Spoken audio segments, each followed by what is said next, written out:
this shutdown. Going to have it defined for you. Going to have a ground level a conversation with you concerning the shutdown, the impact it has, anything on your job, your communities, your health care. We're ready to answer any question. We're going to keep focused on the subject today so we don't get into a war between sides. Amen. Just so you can get a fuller understanding of the environment that we're in at this moment. I want to remind you that resources are available at the tables in the hallway. Don't leave without stopping by and finding out what you may need. Find the different buttons and levers that you can pull and push to get answers that you need in a time when answers are not coming as clearly and as quickly as we would like them to. Every Saturday morning at about 9 a.m. we start what is called the OnPointe broadcast. That broadcast is worldwide, so you are part of a very large internet audience at this time. We are looking for some more people to come in. It is Saturday morning. People have worked all week, and folk are slow getting out of bed, so we are glad you're here early. Amen. And we're looking forward to having this conversation with you this morning. Security is here and some of our people are here to make sure that whatever you need, simply ask, and we will do our best to accommodate you in every area that is appropriate today. So I don't want anyone to feel strange. We want to welcome you to our church. We hope this is not the last time you come, and we're looking forward to having a very stimulating conversation. My co-host every week for the last how many years? I don't even know. Okay. We've been doing this OnPointe stream and radio at the time when radio was more popular, so we've been doing this broadcast hour for at least 15 or 20 years at this point. And so we're well established. This is the first time we've attempted this, but we felt like it was necessary to bring folk together, to get some live answers, and to just get a little more secure understanding, and knowledge helps you navigate a little more certainly. So we want to make sure you get the understanding that you need, that people are asking the questions. Now we have forms for you to fill out your questions. We're not going to have an open mic because we know people start to interpret and tell us their life stories when they stand up rather than getting to the question. Amen. So what we've done is try to make sure it's as less riotous as possible, because we've seen how these meetings can get out of control.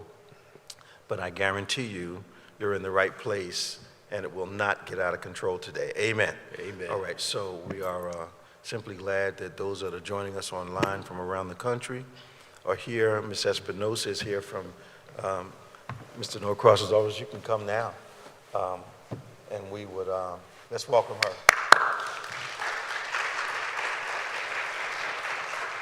Welcome.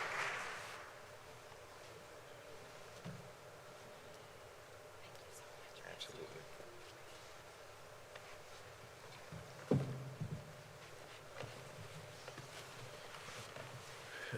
I know she looks real young, but she's an expert and has a lot of knowledge. She's here representing Mr. Norcross's office, and how we prepared for you today is to make sure that we're going to talk ground level, not politician side, but consumer side of this particular season that we're in. So she's prepared. I'm sure she has an opening statement and what you need to say, and we're just glad you're here. I'm happy to be here. Thank you so much for having me, Pastor Evans or Bishop Evans, and thank you for Pastor Smith for reaching out to our office to invite us today. Just a little bit about myself. I know that Bishop Evans keeps mentioning we are talking here on, the constituent service side. I've been working for the Congressman for 10 years, and I got my start helping people as a constituent services representative, then moved my way up to constituent services director, and now I am the Congressman's district director. So when it comes to casework and reaching out to federal agencies, it's something that I've been doing for about 15 years. So I am happy to answer any questions that you guys may have in regards to those agencies, and thank you very much for the compliment. I appreciate that. Thank you to all of you who have come out today. As Bishop Evans mentioned, I am Gina Espinoza, and I am the Congressman's District Director. Unfortunately, the Congressman had a prior obligation today, but wanted to make sure that I came out to be able to talk to all of you and to hear from you. Most importantly, to let you all know that even though the government is shut down, our office is not shut down. And our staff is always here to help you, reaching out to different federal agencies and to hear from you, because that's what guides us. Please feel free to call us with any issues you have, whether they be federal, state, local. We are always happy to get your inquiries to the most appropriate place to make sure that they're answered.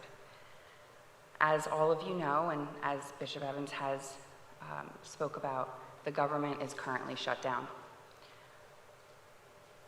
The Congressman is frustrated with all of the ongoing pursuit of the Trump administration and the Republicans slashing benefits. With the big ugly bill, Trump and the Republicans cut Medicaid and Medicare. And now they would rather make healthcare premiums skyrocket and keep the government shut down than negotiate with each other for the American public. The Affordable Care Act tax credits, if they're not extended, right here in the Congressman's district alone, 24,000 people will be affected. Their health care will be affected. And across the nation, 22 million people will be affected. And they will see their costs rise. And what that looks like is for the average home making $85,000 joint income, they're currently seeing about an $8,000 premium per year.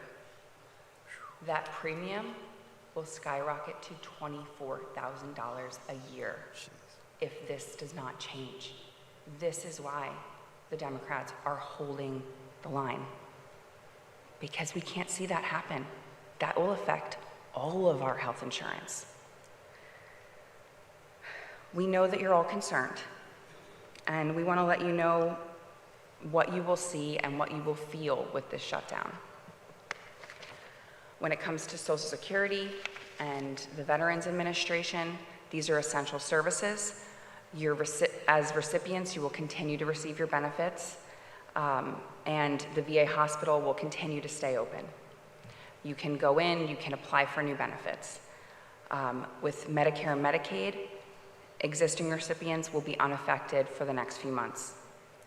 Postal Service, immigration, application processing, and passports, all of that processing will stay open, and you can continue to access it because it's a fee-for-service system, so it is not based on appropriations. However, with WIC and SNAP, this is where we will really feel it. For New Jersey, we only have funding for about 2 weeks. And at this point, it's probably about a week and a half. This means that food for children, formula for babies, and meals for those that are in need are on the line. I see that Food Bank for South Jersey is right outside. Please make sure that you're in touch with them. For anyone that you know that has these services, that is going to be their lifeline. I know that we met with Food Bank of South Jersey recently, and they told us that for every one meal that the Food Bank of South Jersey nationwide, all of the food banks give out, SNAP provides 9. So if you can think about what the impact is that we will see on people, it will be great. So certainly get their information and make sure that if you know someone, you connect them with the Food Bank of South Jersey, who is a network of pantries throughout South Jersey. What we will definitely see delays in is food, water, and workplace safety inspections. And if you're traveling, make sure you arrive early, because there will be delays when we start to see TSA workers calling out of work. Meanwhile, federal employees are being furloughed, and for the first time in the history of government shutdowns, Their jobs are being threatened. If you would like more information on frequently asked questions about the shutdown or resources or for federal employees or for yourself or for anyone that's facing furloughs or job loss, please contact the Congressman's office. You can also certainly visit our website. We have resources listed on the website. That's norcross.house.gov. Or you can always go to the Congressman's website to share your story. Let us know how this government shutdown is affecting you and your family and your community. It's important to share this information to let us know so that we can share it with the Congressman. And then finally, please remember that you can always contact our office, whether it's Cherry Hill, our Camden office, or our DC office. We are always happy to talk to you. And our number is 856-427-7000. I do have information out on a table in the hallway, and please take some information. Like I said, my name's Gina. I'm happy to speak with all of you at any time. And now I'm also happy to take any questions if I cannot answer them for you directly or if they're personal in nature. Please feel free to, I also brought privacy release forms. Please feel free to fill one out. You can either give it to me now or drop it off our office or send it to us, and we will certainly respond to your inquiry. Thank you so much again for all of your time, for being here, and I'm happy to answer any questions you have. Thank you. You helped me with a few things. I did not know that the food bank had pantries that were open to individuals. I thought it was only about mass distribution. So that's a resource that if you know anyone who is having a food issue, there are resources. In addition to that, we partner with the food bank here, and we've already received word that the budget was being cut. However, as a faith community, we responded. Our people have begun to bring canned goods and dry goods to the church. Our distribution times are on Fridays, so you can simply call the church or go to the website and find out when you can come to the church and get bags of food to take home to your families. If you know someone who has that need, we would love for you to help them by referring them to us so that we can make sure that they get the food that they need at the time. We also are becoming more equipped to handle emergencies because sometimes people have a food need between our distribution dates, and they can come to the church and we can make sure that they walk away with enough food to satisfy them in that moment. So don't hesitate. Make sure. Now, the reason that the constituent office is important for all of you, no matter what party, no matter where you live, the reason it's important is because relationships drive this world. And when you tap into the constituent services arm of your politician's office, that can shorten your result time, but also give you clearer steps on how to and what to do to get a response that you need. So this is something that a lot of people are not aware of. They have a separate office in every political office designed to handle your problem in a very personal way. So you don't want to overlook this.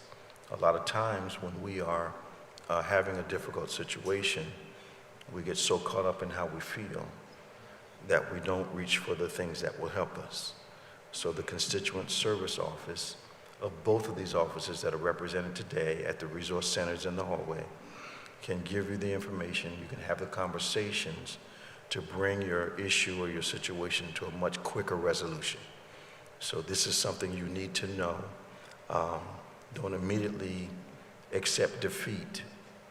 Now you have a way of pressing a button to find out what's available to you in any situation, and your local politician can move in their relationships to get you the result that you need. Did that make sense? All right, so we want you to be aware of that. Please don't leave today without going to both tables. It is good to be seen, introduce yourself, so the voice on the phone is connected to a face.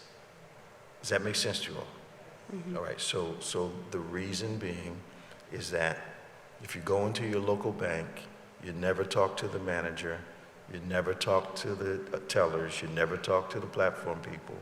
When you have a problem, you're just a voice. So today is a day to introduce yourself to the people that are the bridge to your politicians. And you want to make sure that you do that. And those of you watching us around the country, no matter where you are, whether it's Florida, California, or Texas, each politician has a constituent services arm that you can access. That make sense? All right. As it relates to basic needs, what is your feeling about? Is there a general misunderstanding of what a shutdown is? And you've actually helped me today understand that shut down does not mean everything shut down, but there are vital things, like those of you that are my age, like 73. Nobody's that old? Right. You know, first thing I thought about was, you know, what's up with my Social Security check? You know, Right. if it's shut down, does that mean it's shut down? And I was very glad to hear that the checks keep on coming. Yes. There may be one or two of you that are at my age that are glad about that too. But are there other payments that we might be concerned about that don't get interrupted because of a shutdown? Yes, so as I mentioned, veterans who receive benefits, whether it's a pension or disability, also will continue to receive your check. Pensions as well, you will receive if you're a federal employee or retired federal employee. I think that there is a misconception with government in general. And at the beginning of speaking, I mentioned to you, please feel free to come to us, whether it's an issue at the federal level, the state level, or the local level.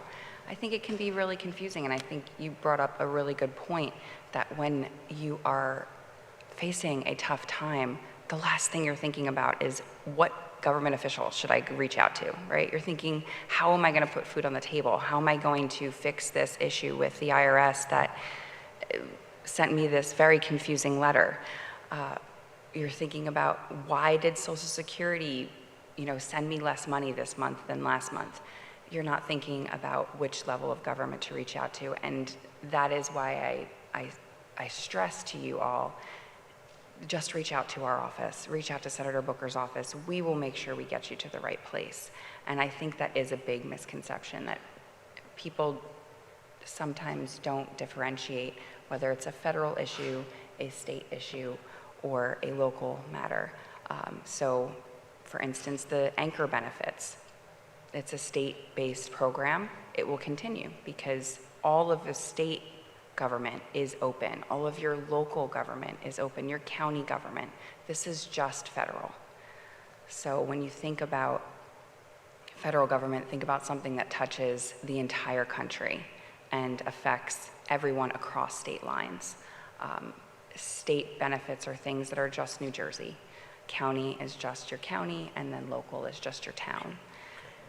And like I said, and I reiterate, you can reach out to us for all of it, because in that time when you're going through a stressful moment, it's hard for you to determine or to look up the phone number for who it is, and we'll be that person to figure it out for you and to make sure that we won't just give you a phone number. We're going to actually take your inquiry and pass it along to the right department, the right elected official for you, and make that connection so that you don't have to take the extra step.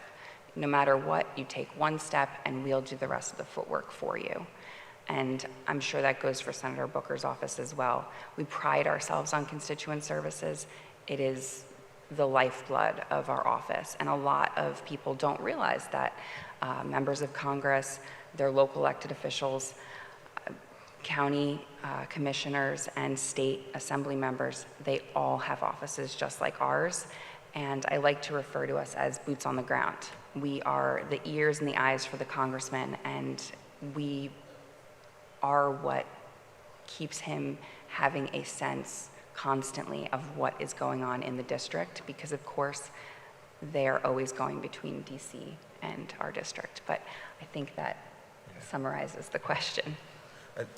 Some of you may not, you mentioned the anchor program, those of you that live in New Jersey. Some may not really understand what that is. Can you explain that for us? Yes, so the anchor program is a rebate, a tax rebate that is provided to people that are homeowners as well as renters, and it is sent to you in the mail. If you do not receive it, or if you have not received it, definitely reach out to our office. We'll get you in touch with the state elected officials. It is a New Jersey Treasury program, and we'll get you in touch with the New Jersey Treasury about it. It's also, that office handles the senior freeze program, the property tax reimbursement program. So if you are a senior, definitely something, if you're not already receiving it and you're a homeowner, you should look into. And then Stay New Jersey is a new program as well. What's the benefit of the anchor program? The anchor program is for apartments, it's a few $100s. For homeowners, it's, I think, $1,000 or more. Yeah, so it's definitely beneficial to look into. Did you all know about that? Yeah. Okay. Have you accessed it? Good, wonderful. Praise the Lord. Just checking, because sometimes we know and then we don't do. All right, don't feel like the paperwork, but I think a couple minutes filling it out is worth what the benefit is. One thing that I can say is affected right now by the appropriations is the Taxpayer Advocate Service. So the IRS has a program that is called Taxpayer Advocate Service, and it's a local office that you can go to directly to get help in preparation of your taxes, or if you have an issue with taxes, that is who you would go to. And for our office, it is who we reach out to if someone comes to our office with an issue with your taxes, federal taxes. They are appropriated, so they shut down on Tuesday of this week. So currently they are not open. Of course, it's not current tax season unless you filed an extension, but if you do have an issue, like I said, still reach out to our office. We're going to continue to send our inquiries to them, and once the shutdown opens up, the government opens back up, they will immediately look into those inquiries, and we will resend them again once the government opens back up. I came on a slow bus today. Can you? What? I'm hearing things I didn't know. So, as it relates to taxes, what kind of problem does that particular arm help us navigate? The Taxpayer Advocate Service? Yeah. So if you wanted to file your taxes, there are people that can help you file them. There also, let's say you have received a letter from the IRS that states that you owe money and you don't believe that you owed it, and you want to get that issue fixed. You can go to the Taxpayer Advocate Service and dispute the issue.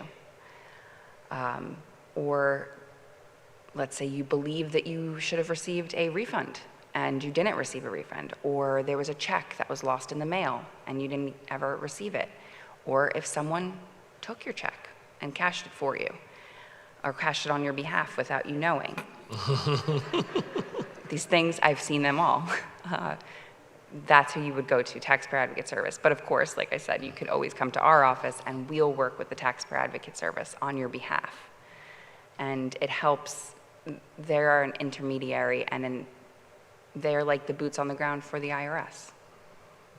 It sounds to me like the constituent office is kind of a mediator. Yes. I know from personal experience that I hadn't filed for Social Security because it just felt too complicated. I was intimidated by the system. And I don't know if you've ever experienced any of that. Yeah. I just felt like there was so much bureaucracy that I had other things to do. And I just delayed and delayed and delayed. And then I called the office. And when I got the call from Social Security it was like they were absolutely familiar with my issue. They walked me through it, and what I thought was going to take, weeks to do, took minutes on the phone. So I have personal experience with how effective these services can help us navigate first the intimidation of government and then the bureaucracy of every system that's in place to get you to where you're trying to arrive in a much shorter time. So if you're struggling with any process, that's the word I'm looking for, then you want to access this arm of your local politician's office and help them open up the way for you. Does that make sense to everybody? Yeah. All right. I think you bring up a really good point that with not just with Social Security, but with all government agencies, it can be very overwhelming and discouraging to go in person, to reach out to them, to call. When you call, no one answers the phone. You never get a person on the phone. You go around and around in circles, and there's just numbers that, who knows, right? You get frustrated, you hang up, and you don't fix the problem. We have direct contacts that work within the directors of those agencies, local offices, and they work specifically on congressional matters. So they only focus on our issues, on our inquiries, and they are able to take each individual concern one by one, look at it, and then, like Bishop Evans's experience, be able to contact you fully aware of the problem and be able to help you. So it is daunting for everyone. I think it's important to know that you're not alone. Everyone feels the pressure when they get a government letter or they are confused about something that they want to apply for. And we are here to take that away and to relieve your concern. So, question I have. Sure.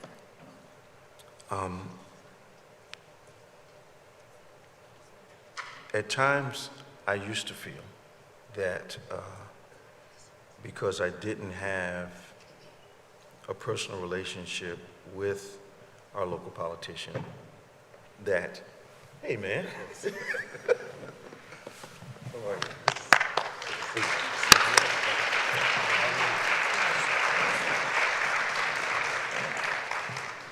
He knows I didn't mean any disrespect. We've known each other for about that long. Yes.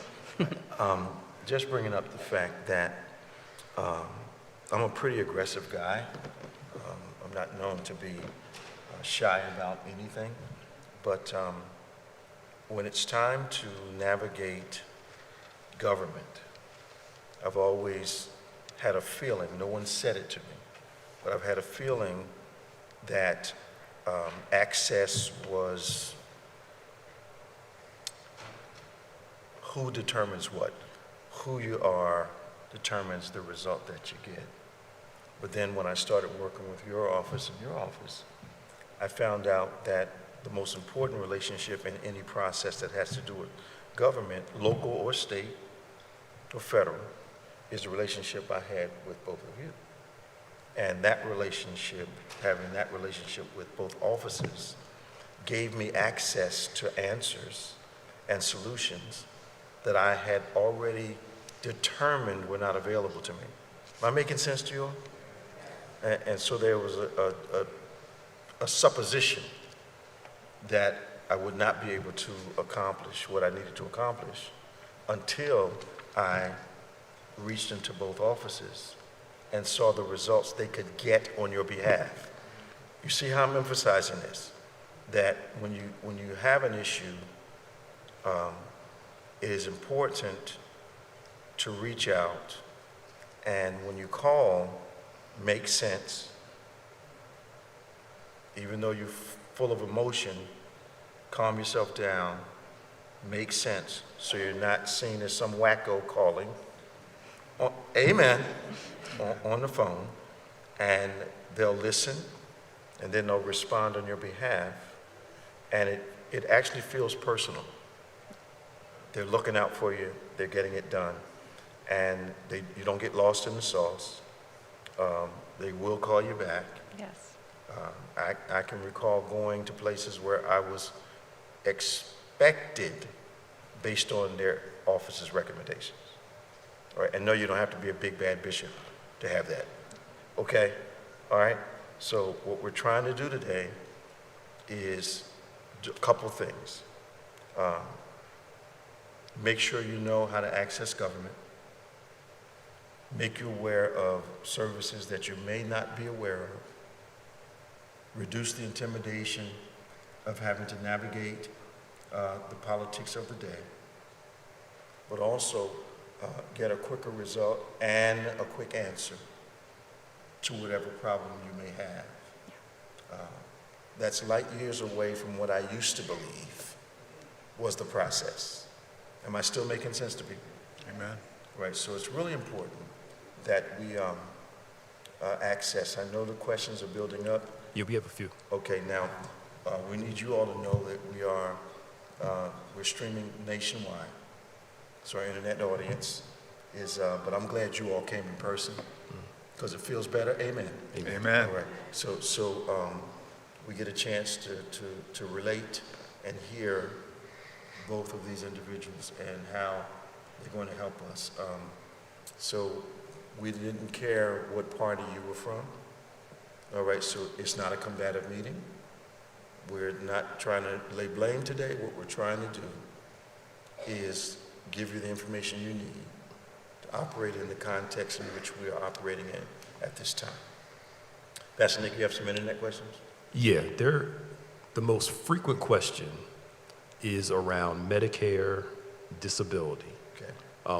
What that process looks like during the shutdown, how will payments be affected. There's a general uncertainty and fear among the people during the shutdown. So I know it's a very broad question, but that's the general consensus. The majority of people are asking that particular question. And I think the answer, Ken, we'll start with Ms. Espinoza, and then we'll go to Senator Booker, because that's going to give us a local and a federal context as it relates to answer. Does that make sense? All right. So can you lean in on that a little bit? Yeah, so as I mentioned before, Social Security Administration is an essential service, and they are open. Their local offices are open. You can continue to go apply for Medicare as well as disability. And if you have any questions about it, you can feel free to reach out to us, especially if you're experiencing an issue with the agency. And Social Security is the agency that you would apply for Medicare through. Thank you, Senator Booker. May I take a point of privilege just to say thank you? Go ahead, man. Since before I was a United States Senator, I had the blessings of being in this church community, and in many ways that transition from mayor to United States Senator, I really credit the bishop as being a rock for me in that process. Literally was there during my debates and was a counsel, and in many ways empowered me to where I am today. And I'm just feel very blessed and honored to be able to be with you all again. And you were early. Yes. We measured the traffic last night. We thought it would take longer, but Friday night Saturday morning is easier to drive up. Absolutely. So it was not bad. I also want to just say that I want to emphasize something that the bishop said. There are a lot of issues that the larger media wants to try to divide us on and tell us we should not like each other. We become more tribal. I love to be in a faith-based forum right now, because I just believe, as a guy who grew up in the black church and understood that Christ's arms embrace everyone inclusively and teach us to love everyone. And I think that we will do a lot better when we come at it with that perspective. And what's been interesting to me about this crisis, and I think my staff can say this, is we've heard from Republicans and Democrats who have the same kind of questions, the same kind of concerns. We've heard from hospital and healthcare leaders who I know the board members from hospitals are Republicans and Democrats who share the same concerns. So this, there may be a temptation at times to blame and point fingers. What my goal is not just through this shutdown, but through what I think are some tsunami waves coming towards our state, and I'll be specific about that in a second, that we in New Jersey can endure. And so what am I concerned with right now is that New Jerseyans, working New Jerseyans, are facing cost increases that are very staggering. And so already we have seen our fuel and energy costs go up 22% in our state. And there's a lot of forces that are driving that. Again, not all of them are as partisan. You can't blame a president for everything that's going on. One is there's just this increasing demand on energy as you're seeing new things happen, the new technology, new innovation. There's new data centers and AI drawing down a lot more. You all know supply and demand. That drives up costs. The frustrating thing I have, though, is a policy disagreement on the new energy coming online, whether it's offshore wind, whether it's preserving, down here in South Jersey, some of our nuclear energy. There's a lot of energy policy fights that are going on. I'm a big believer in all of the above, whether it's gas or wind or what have you. So New Jerseyans are seeing their energy costs go up, gas prices are going up right now, inflation is still driving grocery costs up, and all while people are feeling strapped already, there is another crisis coming, which I call the twin crisis, which is the attacks on Medicaid and the attacks on the Affordable Care Act. That's the frustrating thing that I'm worried about right now. Both of these waves are going to hit our state unless we do something. They're going to hit our state at the beginning of next year. One at the beginning of next year, and then the major Medicaid cuts are scheduled to hit right after the election next year. And that's really problematic.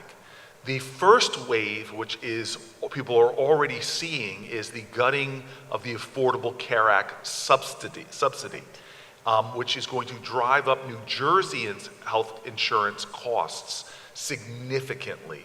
I think in our state it's an average of about 120, 150% increase in your health care costs.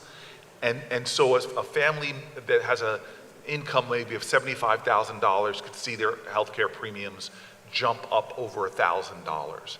And this is a real impact.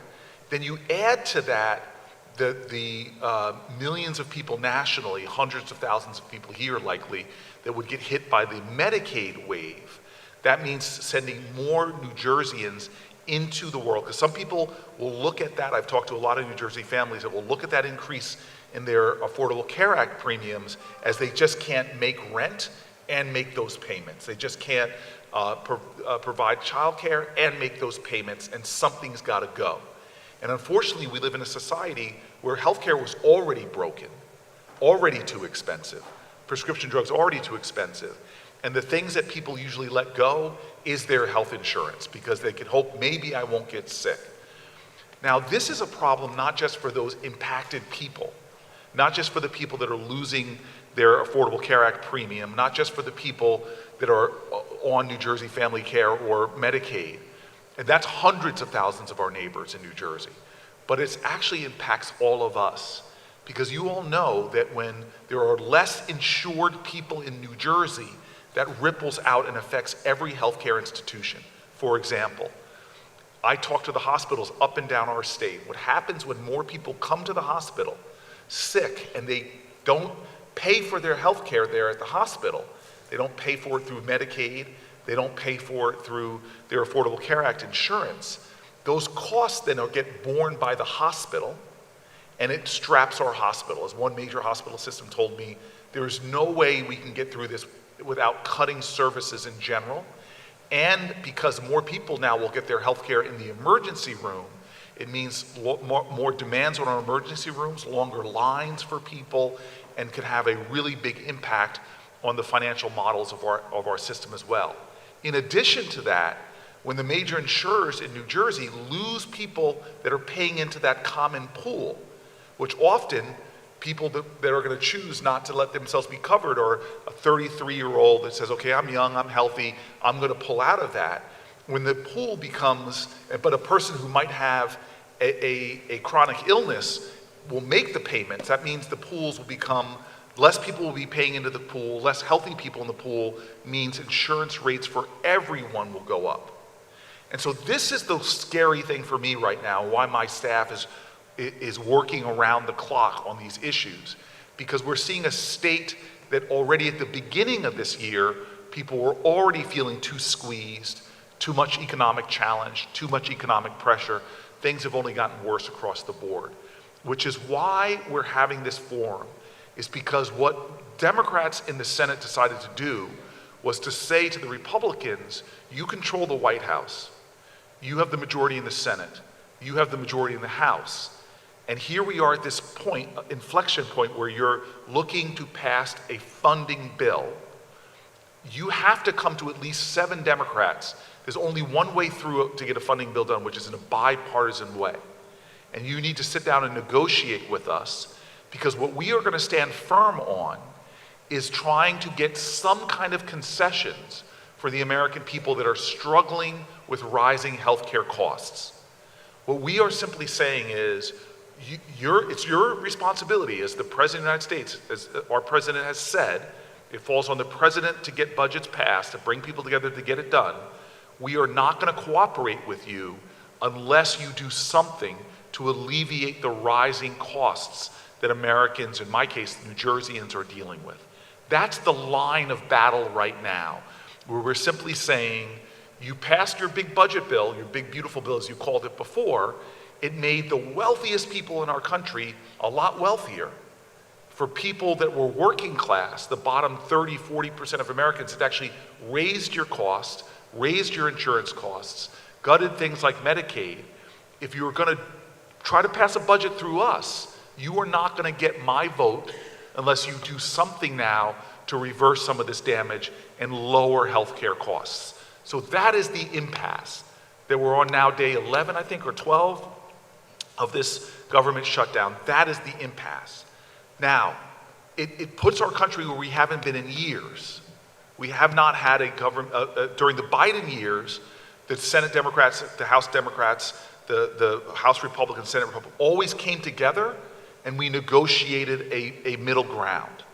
We in 4 years under Biden, never shut down because we always negotiated. I didn't get everything I wanted. My Republican counterparts didn't get everything they wanted. We found a way forward. This time, the Republicans have said, we're not negotiating with you. And that's the impasse right now. We want to sit down at the table and get something done.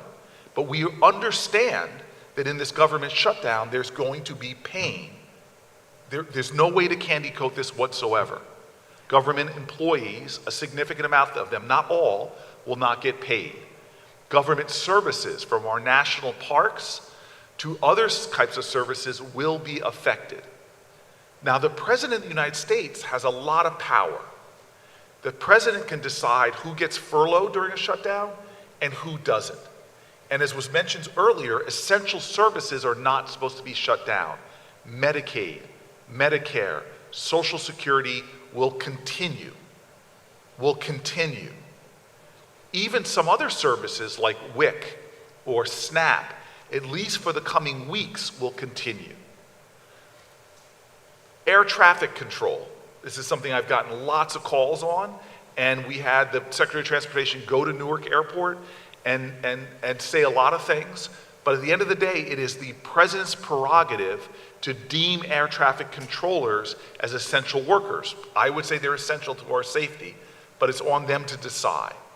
But there's a lot of posturing right now that understandably will create a lot of fear, and that's why the bishop in his wisdom sought to call this forum and invite me to it. And to answer now this question specifically, and I'm sorry it was a long wind-up, I wanted to set the stage for where we were.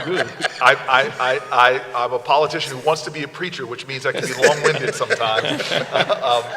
I literally counseled with my mom when I was in college about, I feel these two callings. Should I go to law school or divinity school? She's like, it sounds like the devil's got one hand and the angels have got the other. I did not go the way of the angels. I'm a lawyer politician. My grandmother used to tease me, if you're a used car salesman, you got the trifecta. But I want to answer the question and tell you that Medicaid, for those people who are worried about their Medicaid or Medicare, those services will continue.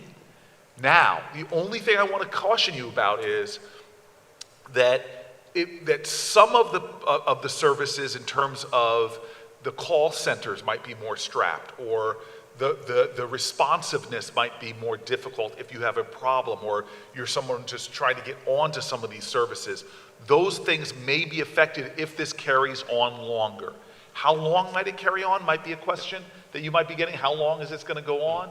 I'm hoping it ends next week. But it's hard if the leader of the House of Representatives doesn't even call Congress back into session. That's frustrating to me. But we want to get to the table and negotiate out of this as quickly as possible. The last time we had in fact, the longest government shutdown ever, unless my staff tells me I'm wrong, was 35 days under Donald Trump's first term. And that was when he said, I'm not going to cooperate with you until you give me money to build the wall. Even though he said Mexico was going to pay for it, he seemed to say suddenly to Congress, we were. And the government was shut down for 35 days. That's the longest. And right now we're day 11 or 12. And I think that I'm hoping that we come to the table next week. The big thing we should know, and I don't know if there's any federal workers here, the big thing we should know right now is the first federal paycheck that will be missed. And trust me, that's when the pressure really starts to come on board. Where I'm going to get the pressure from my constituents saying to me, hey, Cory, I can't miss a paycheck. And the Republican districts, everybody, that pain is going to start on the 14th. Yeah. That will be the first paycheck that's missed. So that's the stage. I hope I answered that question well enough. Okay. That's good. So I talked to a federal worker this week, coincidentally, and they were trying to get my counsel on the fact that the emotional, psychological atmosphere for federal workers right now is very high. Yes. That the stress level is extremely high if you work for the government. They're watching their peers get furloughed. Is that the modern word for fired? Is that? It is not the exacting word, but furloughed is, I want to be specific here because what you're saying is absolutely right. There's a lot of fear and emotion. And I will go far as say, you may not say this, Pastor, but I feel like government workers are being vilified right now, too. Right. And so remember the chainsaw, they came in and they cut a lot of federal workers. They gutted the Department of Education. USAID, they fired thousands and thousands of workers, disproportionately our veterans. And now they're threatening to do that more. So you not only have the prospect of being furloughed as a result of the shutdown, but the President of the United States is saying that he's going to fire more people. Him and Russ Vought are going to fire more people. And he's trying to do that, he says, to cause maximum pain, he says, for Democrats. I think who he's causing maximum pain and worry for is people who are employed by the federal government. And so I'm telling you again, this is unprecedented times. Have we seen this many people be laid off by the federal government?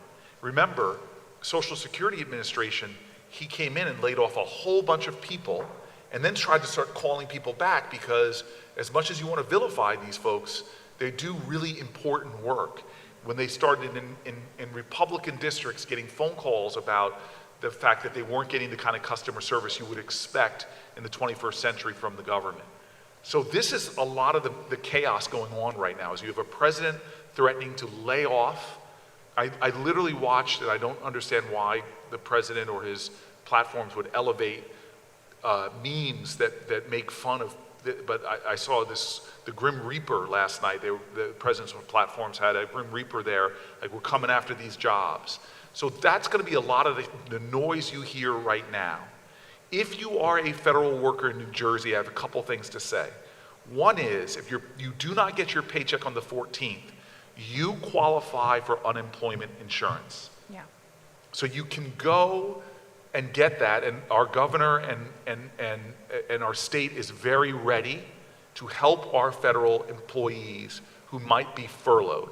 The one thing I want to tell you, though, is if you collect unemployment insurance, when you get your back pay, you have to pay that unemployment insurance back. Right. So just make sure that you understand that.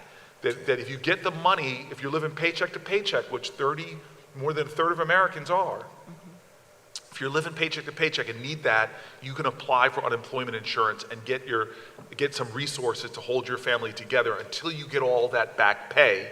But make sure when you get that back pay, you know that you have to pay that back because the government will come knocking at your door, metaphorically.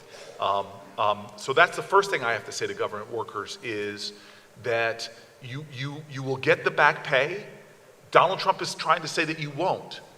But by law, a law that he signed, he signed the law that says that you will get your back pay. So he would be breaking the law if he followed through on what he's threatening to do is not paying back pay. The second thing I want to say to government workers is my office is at the ready to talk with you and help you identify, and I know we have people here, other resources that could help your family during this difficult time. So from food banks to other resources, there are a lot of good people in New Jersey. Again, this is not partisan. People just want to help folk. And I know I'm in a church that understands the role of Christ is to be there for people in crisis. If you're a government worker, there are a lot of resources out here that can help you as well.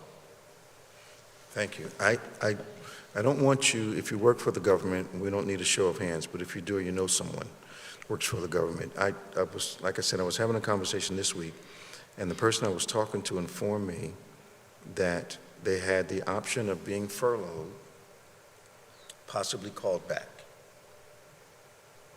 The hitch in the callback was that you would have a job until they found someone to replace you. Wow. So people are having to make a decision whether to go back with uncertainty, pursue another career. I just had the conversation 4 days ago, and all I could do was tell them to connect with us today. Make sure you hit your constituent services office in whatever state you're in, so that you can get some insight as to what to do if you're put in this, what I think is in a very tenuous position of, okay, they might call me back, but they'll only keep me employed until they find somebody to replace me. That's a little too insecure for me. Yeah. You know, so make sure, ushers, won't you make sure that you're collecting the question sheets around the auditorium, please? We have one down here, have one there. We want to make sure we get everyone's concern in. So in the context of federal workers, if they apply for unemployment, has that process been made more difficult in the time that we're in right now? Go ahead, please. No, if anything, I would say ever since the pandemic, a lot of our Department of Labor agencies have upgraded their systems and it's become easier. And one thing I will note is that if you live in New Jersey, since we are so close to Pennsylvania and you work in Pennsylvania, please know that as a federal worker, you could also file in Pennsylvania for the same benefits. They do have that program as well because it is not nationwide and some states may not have that option. And then also there are a lot of credit unions out there as well as Wells Fargo that are willing to provide loans for federal employees that are being furloughed and missing those paychecks. And some credit unions are providing zero interest loans. So these are the types of information that contacting our offices, we're happy to provide to you. Now, just for clarity's sake, part of what you said felt like, wow. So can you do the A part of your answer again? Because I saw some people said, what? That, please, start over. Okay. Okay. All right. So if you're a federal employee, and we do have a lot of federal employees that work in Pennsylvania That and part. live in New That part. Jersey. Yeah, Yes. that part. If you work in Pennsylvania, you must file for unemployment benefits in Pennsylvania. And I want everyone to know that, as Senator Booker mentioned, there is a program in New Jersey that pays back federal employees if you're furloughed, and then you would have to pay back that money once you go back to work. The same program exists in Pennsylvania as well, so you can also apply through Pennsylvania. And if you need help finding out that information, or if someone you know does, please feel free to reach out to our office. The information's also on our website as well, and we're happy to walk you through it. And then the other thing I'll add that she said that I think is really important to note, because we know this from our offices, is since the pandemic, the services have gotten a lot better and a lot smoother. The customer service is really good. And then the final thing I'll say, because as I told you, I want to be I dreams of being a pastor, is that the Bible says, "Ask and ye shall receive." Don't suffer in silence. Yeah. If you are hurting in this time, please ask for help. Please let somebody know in your community, in your church. Let us know. Because even beyond unemployment insurance, during this time, there's a lot of people in New Jersey that are going to work to support federal workers in any way they can. So there are loans available to you. There's support for you if you're a government worker. You don't want to walk away. Now, the Department of Labor has a table in the hallway. So employment issues, go to the people that are there at the table and get the information that you need. If there are food issues, the food bank is represented. They have a representative here today. Don't leave without contacting those individuals to make sure you have all the information that you need to do what you need to do. Both senatorial offices are here today. There's no way you can leave and say you didn't have opportunity. But also, if you're outside the New Jersey area, we're telling you that all your politicians have constituent services and to tap into that so that you can get local and federal help. Is this making sense to you all? Huh? All right. We're not in church, but I need a response. Amen. All right. So, go ahead. I would like to mention one piece I don't think we touched on either. A lot of federal employees right now are facing experiences that they have never seen before in their jobs. And some of these employees are whistleblowers. Please let them know also, this is something that they can feel confident reaching out to our office about. We are confidential, and we want to be that resource. We want to know what's happening, and we want to be able to get you to the right place and to get you the information that you need to proceed. And in addition to that, if you are facing long wait times, as Senator Booker stated, a lot of these agencies, whether they're essential or not, have a very large reduction in force right now. There are definitely going to be longer wait times. If you are experiencing that, even if you received the assistance that you need, please let us know, because we want to be able to share that with the agency, how it's affecting the community. As Senator Booker also mentioned, when the administration came in and started cutting federal employees' jobs, he had to bring employees back because our offices let them know this is directly affecting all of our communities, whether it be Democrat or Republican. So please don't hesitate to reach out to us, even if you don't have an issue, if it was resolved and you want to just let us know how the service was lower. We're happy to pass that along. So just to reiterate, Medicare, Medicaid are not impacted immediately. Right. So if you have Medicare, Medicaid, you're okay right now.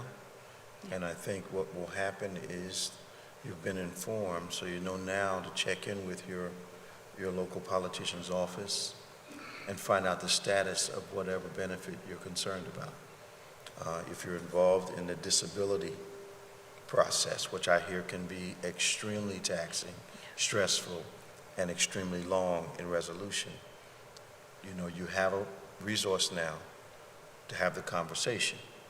Is this making sense to everybody? All right, so you don't want to walk away today and still feel the way you feel, and you've not asked the question you need to ask. Do we have any more, Pastor Nick? Oh, we have a lot more. Okay, come on. Senator Booker, this would be a quick one. When you reference the missed payment on the 14th, is that October 14th or November 14th paycheck? October 14th. Oh, Okay, so that's next week. That's next week. Okay, all right. You have another? Yeah, the next one, we have a few, but we have a few about the military. Okay. How's the shutdown affecting veterans, but also the military? They're questioning, of course, their pay and why they're not being paid during this time.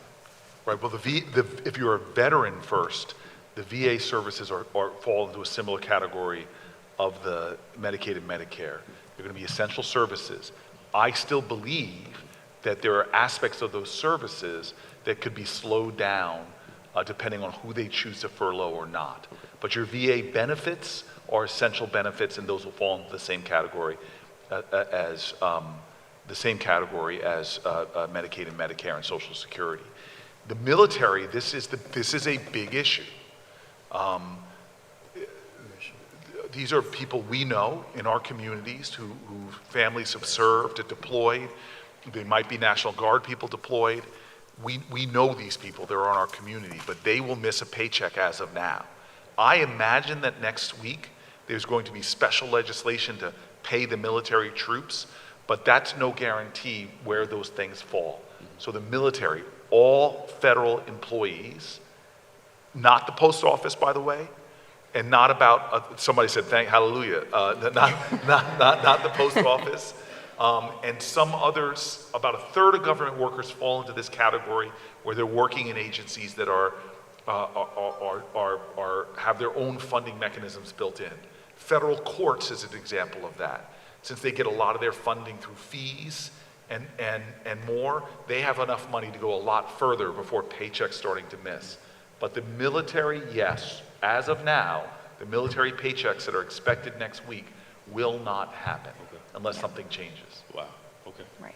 I'd like to take this opportunity to welcome Assemblywoman Melinda Kane.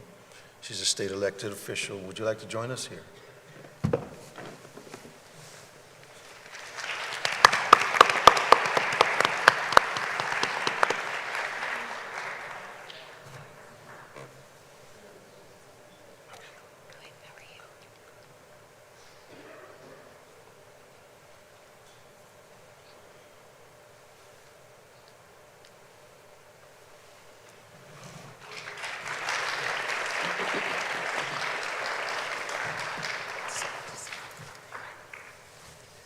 Good morning, everyone.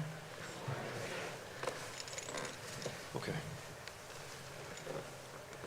Another question was, we understand that the Democrats are holding their stance on health care, right? Yes. The question is, there a larger point being made with all the layoffs during the shutdown? Or is something going on behind the scenes that's not being said?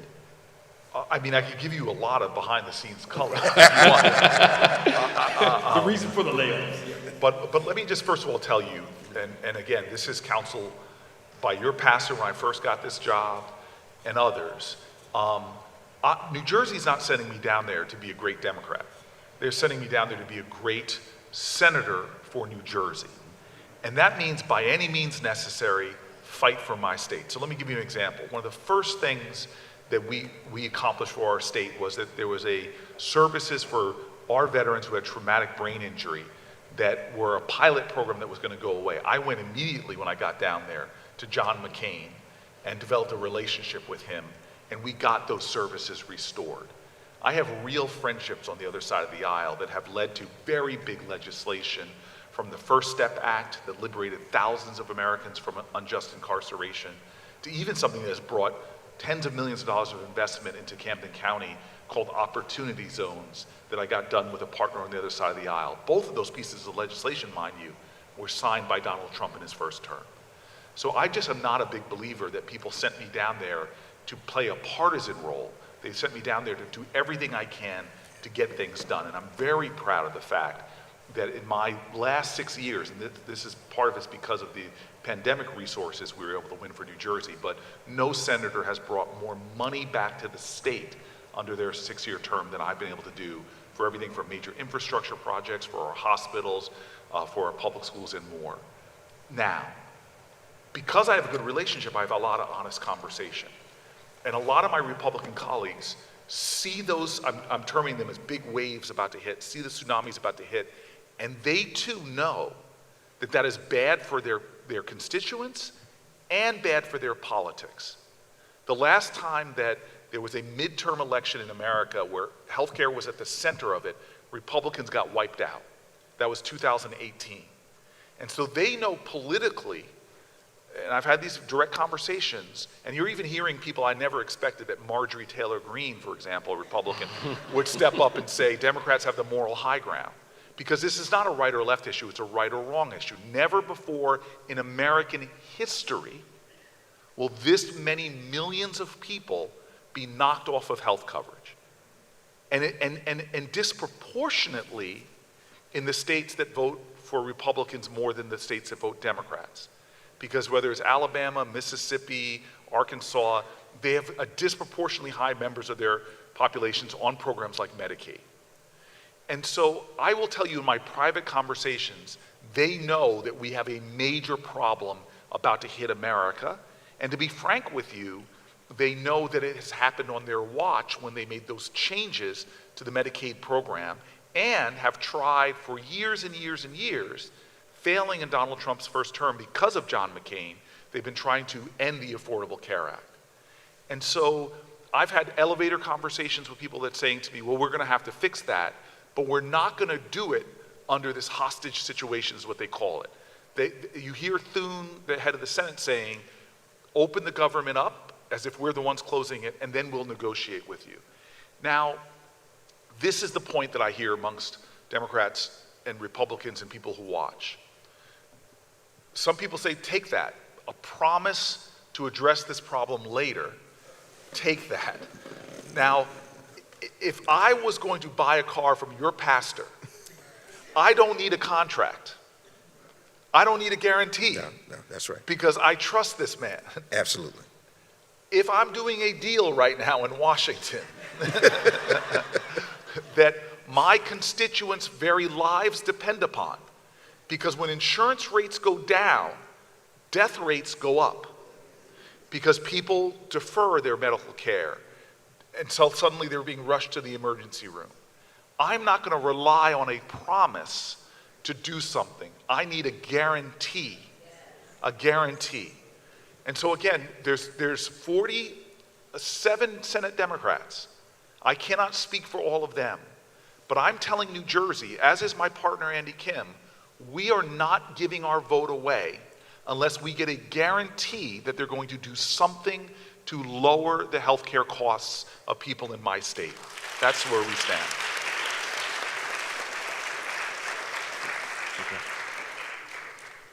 Question, what effect will the shutdown have on people who are receiving a pension from the New Jersey Division of Pension and Benefits? No, it'll have no, the short answer is I don't feel like. I actually couldn't hear. Yeah, he was asking about what effect it'll have. You are a New Jersey government worker, like, I have a pension with the state from my time as mayor. It will not affect. Not you affect at all. No, Okay. I'm sorry. Not affect at It all. wasn't like I was stunned. No, I totally understand. It's weird when you're on the state, the I echo couldn't is hear it. different than when you're down there. Yes. I think when we had a conversation during one broadcast years ago, and an individual called in and they were opposed to the CARE Act. And in a moment of surprise, about 3 months later, that same individual called and said, since the time that he had called and said he was against the CARE Act, he'd lost his employment. And if it had not been for the CARE Act, he wouldn't have been able to provide benefit for his family. A lot of times, there's pain, and then there's pain that causes growth. Pain that doesn't cause growth is pain that does not birth concern for others in your life. But pain that causes growth causes you to have a wider view and more concern for people outside your own life. So a lot of times we'll find that people are not, they don't have a clarity until it happens to them, okay? And in the context where we live, hopefully, those of us that are believers, we would have the love thy neighbor principle working in our lives long before we have a personal need for what the neighbor needs. So we really have to not allow ourselves to be siloed emotionally nor spiritually in our context, so that we stop caring about others until something happens to us. And I said all that to say that one of the reasons we're together today, one of the reasons so many people are watching us from around the country online, is because when we know more, we can behave better and think better. And I'm really excited about the fact that you all are here today. And I want to reiterate, don't ignore the resource tables in the hallway. At least stop by. Don't assume that what they have available doesn't apply to you. Go out there, have conversations, and make sure you're aware of what's there. And surprisingly, you'll find access to something you or someone you care about may need, if that makes sense to you. All right. Where are you going, Pastor? Can I Go also ahead. add Go ahead. what you were saying? Like, if you're okay, also don't ignore the news, because sometimes I've heard from so many people, it's so difficult to pay attention to what's going on because everyone's overwhelmed emotionally, psychologically, and they just have to tune it out. Don't tune it out. Absolutely. Keep reading, keep paying attention, Absolutely. keep talking, Absolutely. because I think when you turn it off, that's when bad things happen. Go ahead, Bethany. Okay. This is considering that New Jersey has had a few declared natural disasters over the past few years. The concern about is if something were to occur during the government shutdown, how does FEMA work? How does the state kick in, considering the past few issues we had in the state? So emergency services like FEMA will continue, they will not be affected by the shutdown. There's horrible storms coming, starting tonight, in fact. So my staff was already trying to adjust my schedule should I need to be out and about around New Jersey, should the storms, God willing, they will not get that serious. I do want to tell you, though, we are in a period in America where government services are being eroded writ large. FEMA is under the microscope, under attack in terms of the funding of FEMA and more. This is why elections matters and different philosophies of government really do matter. And so while FEMA will not be affected by the shutdown, I am very concerned that our president is saying point blank that he believes that the responsibility for natural disasters should be pushed from the federal government onto the state governments. And that a lot of funds that we use to respond to disasters, like forest fire fighting, for example, a lot of federal resources. And most people don't know New Jersey is 40% forests. Last year we had one of our worst fire seasons of my memory. It might be of my lifetime. And we depend upon federal resources to fight and contain fires. And the challenge we have right now is that's becoming increasingly politicized.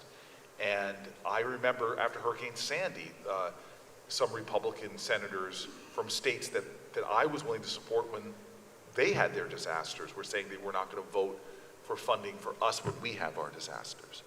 And again, for me, it fundamentally goes to what the pastor is saying. I believe that we separate church and state, but we bring our values to the work that we do. And my values, which I think are American values, is that you help your neighbor when they are in crisis. And I think that being that we're in a time where climate disasters are growing, we should be investing more resources in preparedness to meet those climate disasters. But when I see the president attacking or clawing back infrastructure dollars that go to help us with investing in resiliency, that makes us all more vulnerable. And that's a philosophy difference. I believe our healthcare system was broken even under Biden. That we, in the richest nation in the land, should not have the highest cost healthcare for the average person. We should not have any American worrying about calling an ambulance because they worry that they won't be able to afford that bill for an ambulance to come to their home. Unbelievable.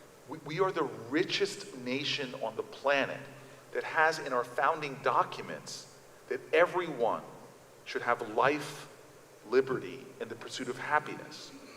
Life, to have life, you must have health care.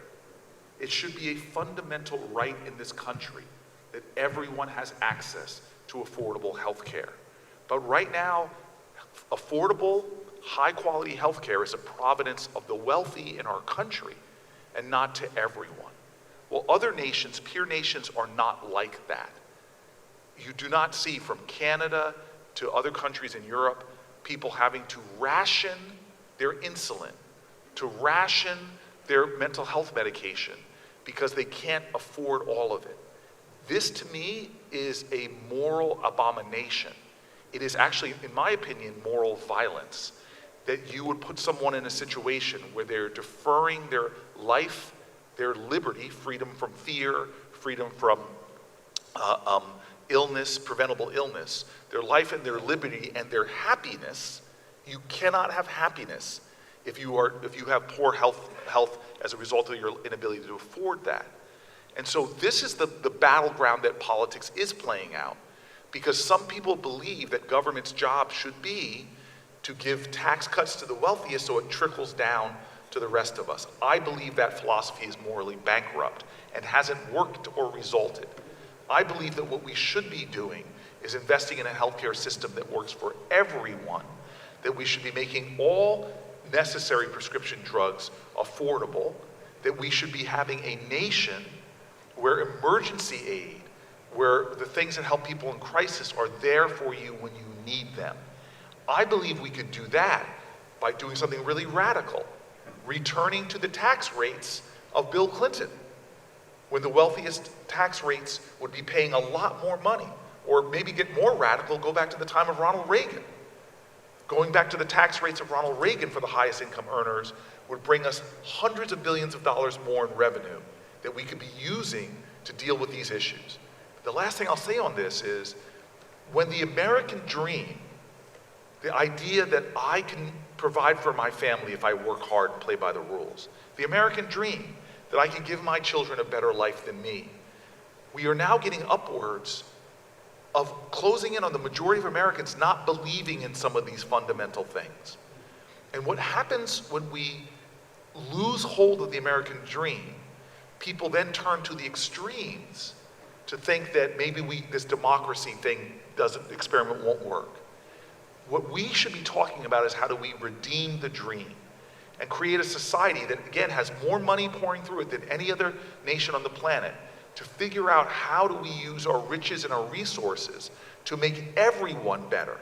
And by the way, I believe the people at the highest incomes will enjoy much better lives if the people in the bottom quarter of our society, who work hard, who play by the rules, do not live in such fear and worry all the time over health care or making ends meet or buying groceries or providing for their children.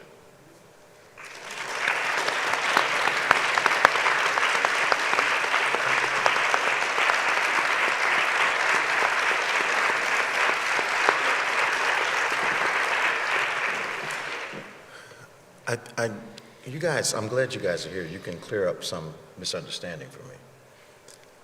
My understanding of federal agencies and the necessity for them are because states can't afford to correct certain problems. So my understanding of Department of Education is that they're there to help states meet certain requirements as it relates to education.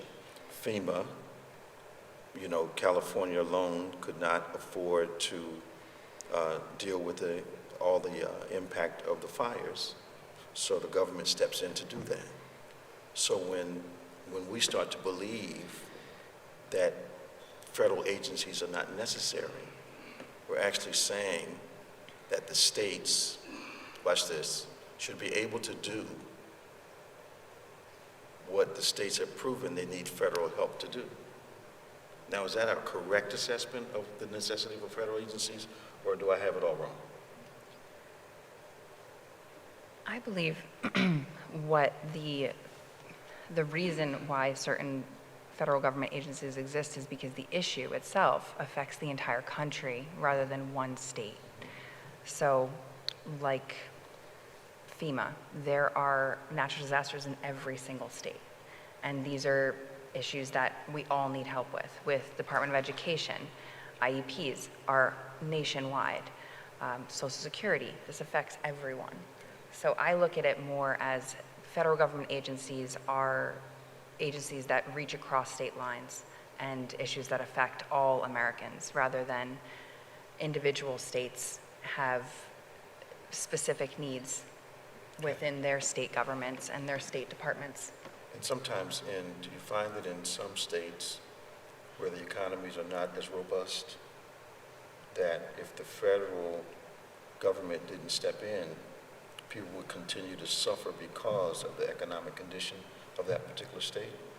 So when we're told that the government should hand it over to the states, isn't the very reason that the federal agency was formed was because the states may have had difficulty doing what they needed to do? Pastor, you're scratching at something that really is compelling, because yes, when a Katrina hits Louisiana and Right. cripples that state, we live in a one nation under God. All of us should be reaching out with our resources to help Louisiana get back on their feet. Because you never know. We're all so in one destiny that there's some little boy in Louisiana that if they get back on their feet, their school starts teaching them whatever, they're going to go on to become a scientist, go on to Howard University, solve some disease. We all need all of us to do well. Right. New Jersey the same way. The reason why I'm sitting up here trying to restrain myself is, and I don't mean to be too Jersey focused, but I have a chip on my shoulder, and maybe it's good that I confess in church. The chip I have on my shoulder is New Jersey is part of one of the most productive economic regions on the planet Earth. We are what they call a donor state. We are one of the top 4 states in America that gives more money to Washington than we get back. So every dollar we send down to Washington, in the federal programs, we only get a fraction of that money back. Right. So we are disproportionately funding other states. And I get very frustrated when I have spent 10 years, strike that, almost 13 years. When I first got in office, one of the first high-level summits I had in my office was having the governor, then Chris Christie, come in to meet with the Secretary of Transportation, who worked for a guy named Barack Obama, to talk about one of the most critical economic arteries in all of North America, where 20% of our economy relies on the smooth flowing of that artery. And that is the Northeast Corridor, which runs right through our state, across the Hudson River. That Hudson River is a choke point that strangles the economy. Every dollar invested in infrastructure in the Northeast Corridor returns more than double that back for the economy. Any of us, if we had an investment that we could invest $1 and get $2 back, we'd be doing that all day. But I am so frustrated that in this fight over this shutdown, the President of the United States has said, New Jersey, I'm freezing the money going to your tunnel project. That's not just hurting us, it's hurting all of America. Not to get this critical artery. It's like you have a clogged artery, not to put a stent in it and open it up. Because why am I begging for dollars? And folks, I do. When it comes to getting money to New Jersey, I'm straight Motown. I ain't too proud to beg. I don't care what it takes to get $1 into my state, I will do it. But it frustrates me that I have to battle with a president who wants to cause maximum pain, not just to us in our state, but to our region.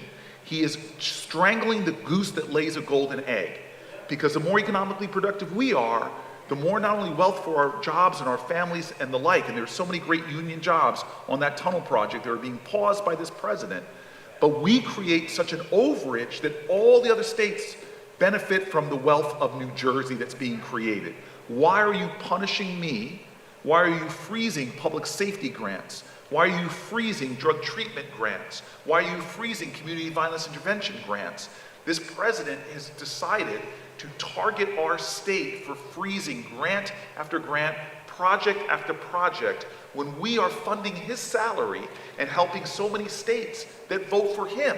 Because most states that are these so-called big states that pay more to Washington to get back happen to be the states that tend to vote Democrat, that sustain the states like Alabama. I'm not picking on Alabama. My family's from Alabama, Louisiana. My granddaddy's from Louisiana, North Carolina.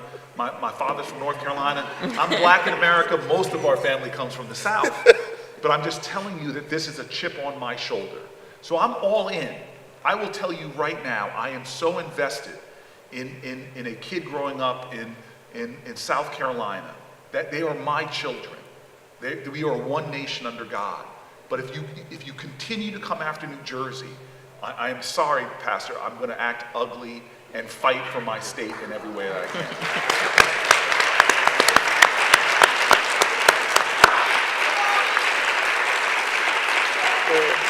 Can I just say how lucky are we to have Senator Booker fighting for us?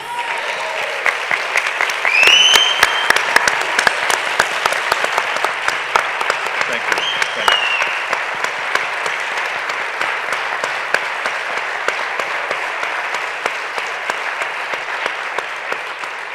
You did have a question on. Come on, Pastor. Come on. Senator, since you brought it up. I did bring it The up. beginning and this part. Yes, sir. There was a question about the renewable energy projects that are for New Jersey and what that's going to look like for our utility bills. Yes. Where is there help statewide to help the people with utility bills, considering everything's going up? I'm actually thinking about writing an editorial about this, just saying that Donald Trump is right in what he says and he's wrong in what he does. So what his rhetoric is, and I don't mind, he says drill baby drill, he says all of the above energy, we should be doing more to try to create more energy. That's actually right. I hope that we one day do not need oil and gas projects. I think we should be doing everything we can to end the day that we're exploiting fossil fuel, but that day's not today.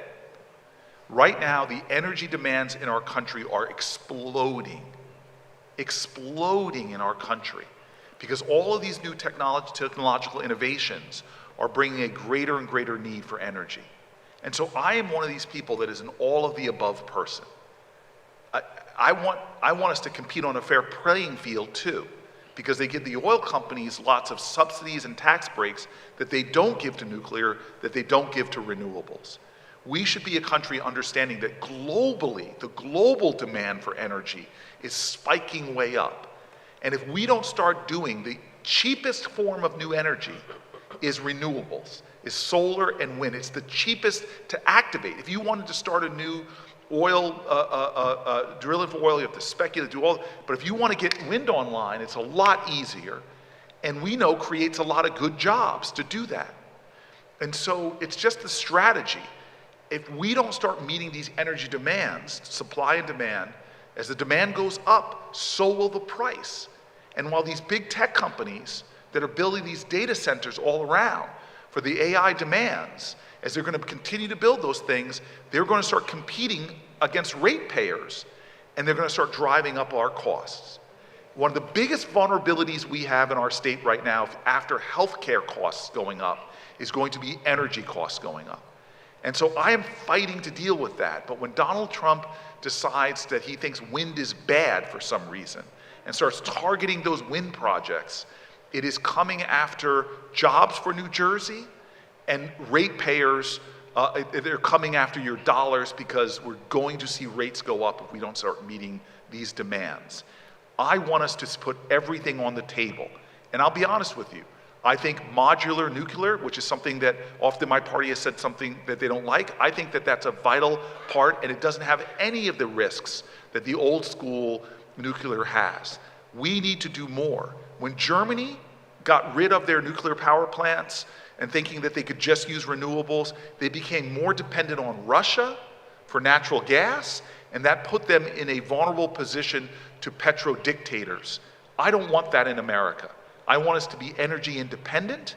I want us to do everything we can to meet the growing energy needs, and I want to do it in a way that cleans our environment, and creates jobs and economic opportunities for my communities. That's the right strategy.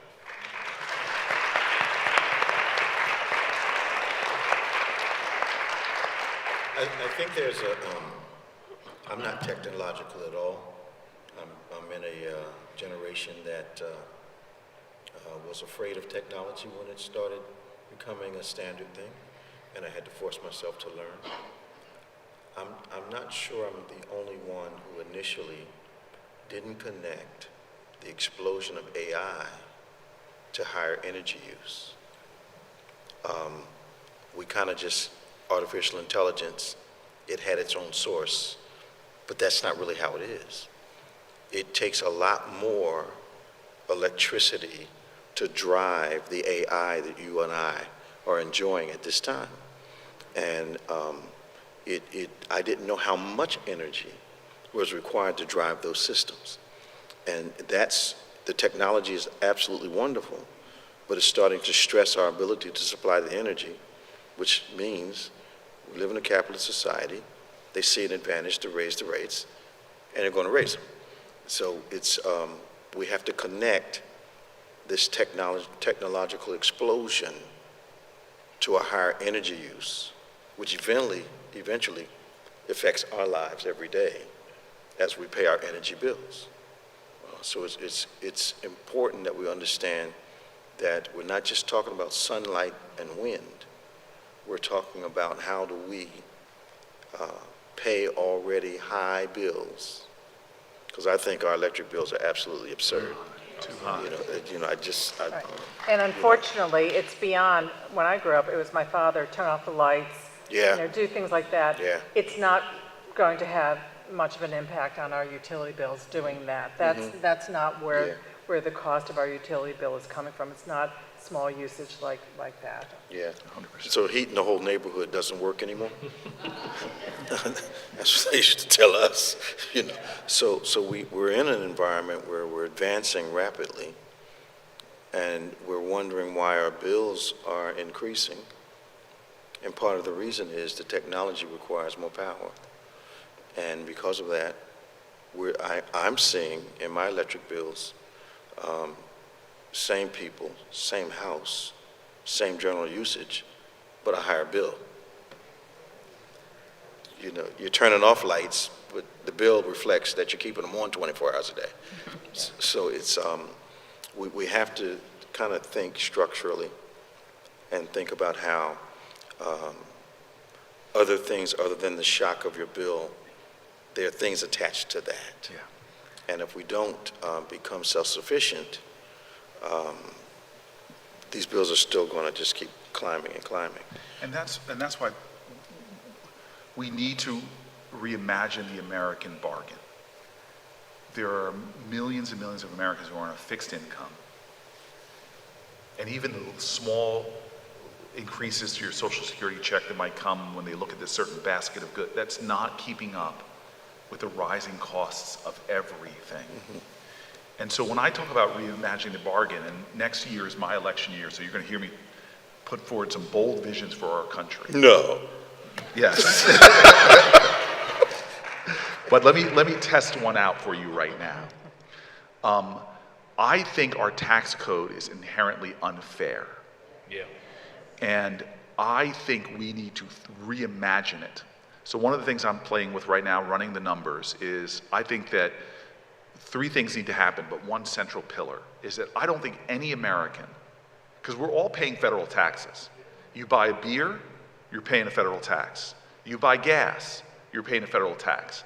And those taxes are regressive because the billionaire pays the same percentage of their income for gas tax as the person making $25,000.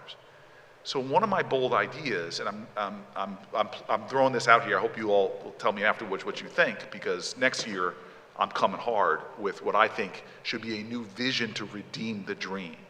But the first pillar of this vision would be that no American pays income tax on their first $70,000 worth of earnings. No tax. And that means if you make $150,000 a year, that first is that first $70,000 is not paid. So that would give every American you would be able to keep, it's not a giveaway, you'd be able to keep more of your hard-earned dollars. That until you reach that threshold of $70,000, then you pay for the $70,000 and first dollar, you start paying those taxes. And so that would lift every working person up thousands of dollars. And you pay for that, because I'm a big believer that I don't want to see America go further into this terrible debt.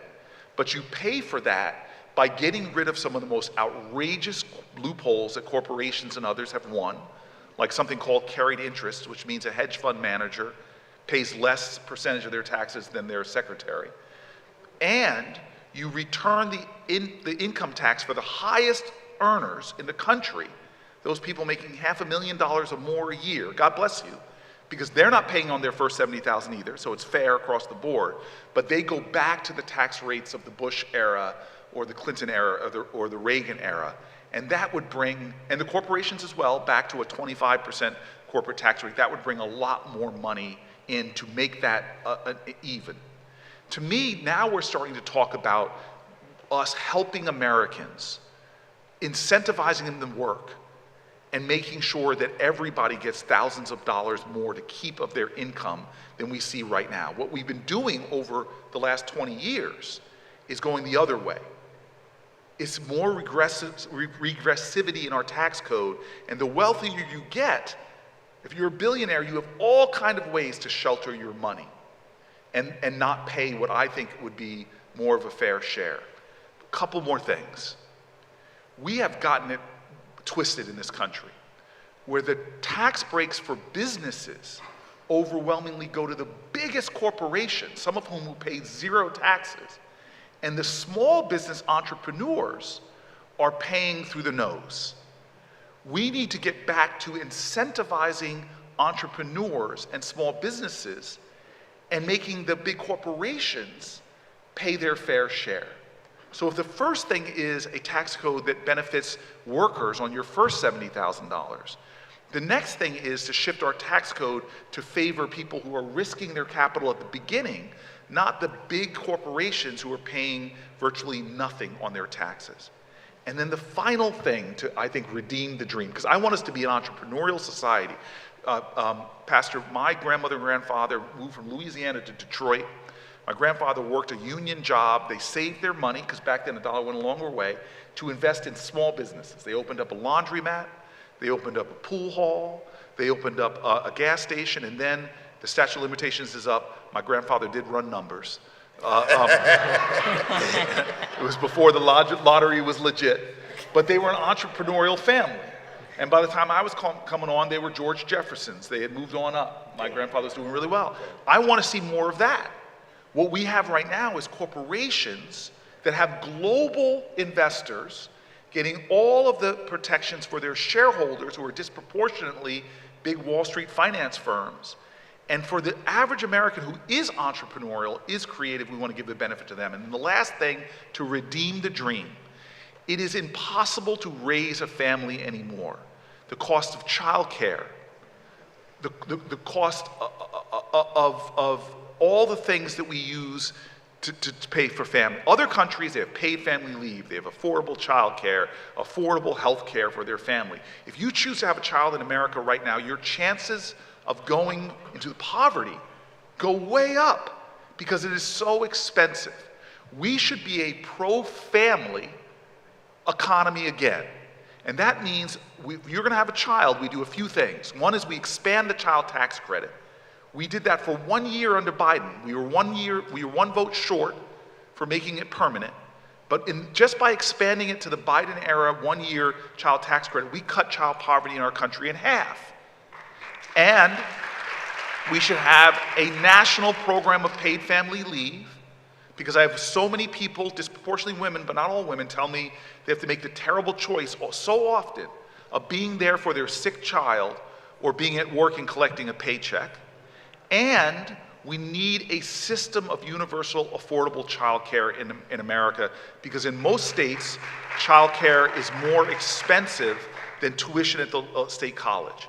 If we did those three things, just three simple things: no taxes on your first $70,000, become a nation, again, that rewards entrepreneurs for starting small businesses and help small businesses, and then being a pro-family, pro-children, having children economy again, I believe that the stress on Americans' lives right now would dissipate, and that we would have a far more productive economy for everybody, and we could redeem the American dream.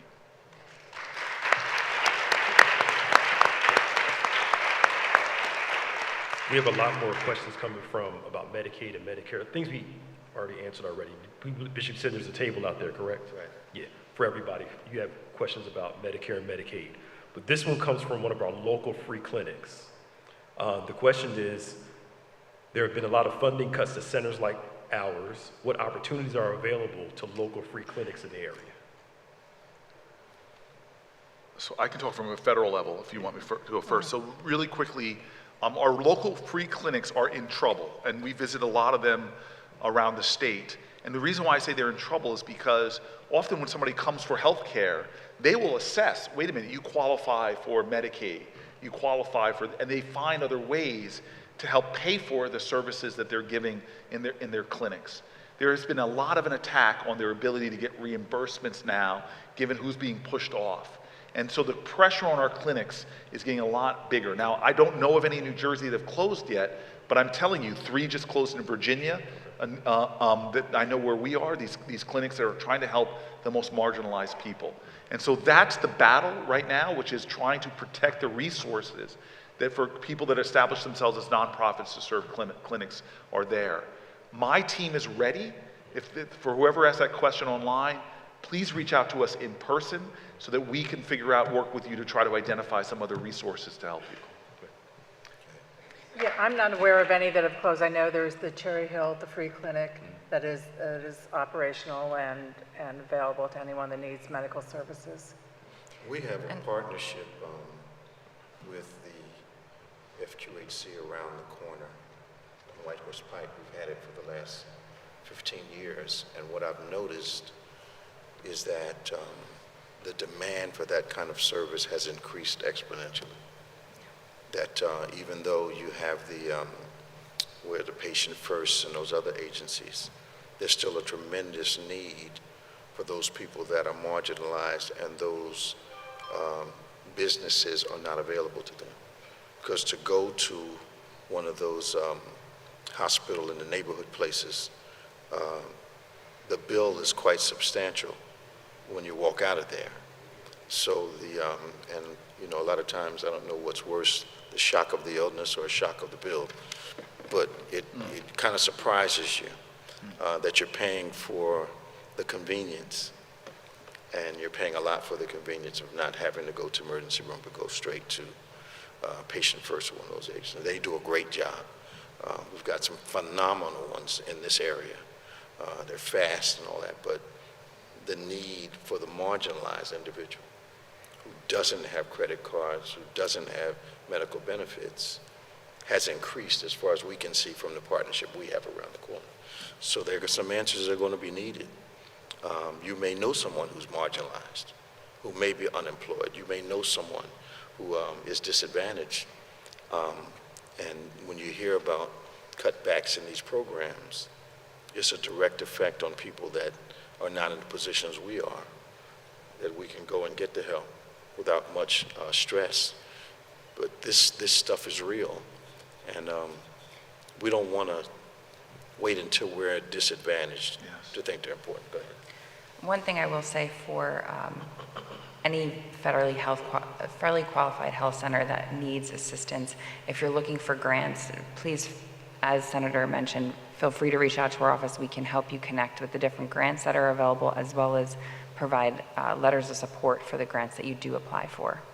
And can I just say something, because I know the bishop has brought this up before, and I want to talk to everybody, but specifically the men that are here that are as hard-headed and even sometimes pig-headed as I am. No, I am rightful. I'm now, Pastor, Bishop. I don't know if I told you that I'm now engaged. Thank God. I had to hear it through the grapevine. I'm sorry, I did not tell you myself. And she's already realized, as she conspires with my mom, how do you deal with this hard-headed guy who doesn't go to the doctor when he should? Okay. And I know you've talked to men in Yeah, this well, yeah. congregation many times. Please do not use this healthcare crisis in America not as a reason not to go to the doctor when you're seeing the early signs of something that could be wrong. I cannot tell you, I get emotional because I'm now of the age where a lot of my friends are getting sick. And those that have gone early and catch things early have a much better prognosis than people who put things off. And that goes for women as well. A very good a former staffer of mine just got caught with a very aggressive form of breast cancer, but she caught it early, and the prognosis is good. Another staffer of mine, so I'm saying I'm of the age now where a lot of people, where his mother had something similar, she caught it early, and and the prognosis is good. So I really cannot tell people enough not to let all of this, if something even seems a little wrong, go to a doctor, let's catch things early.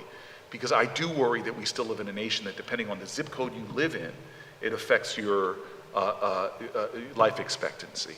And in many of our communities, especially marginalized communities, higher maternal mortality rates, higher hypertension rates, and a lot of things, frankly, higher stress rates that do lead and contribute to a lot of problems. So please, please, please, I'm trying to be the change I want to see in the world, but we all need to avail ourselves of medical professionals when we see a need to go. In keeping with this particular thought, perhaps there's someone here who does not have medical coverage, traditional medical coverage, or you know someone, you care about someone who's not in that position where they can get the care because they're not in a plan or whatever. What are the suggested routes that you all can tell us about that will get us to the medical care that we need if we're not covered at this present moment? How do we get help?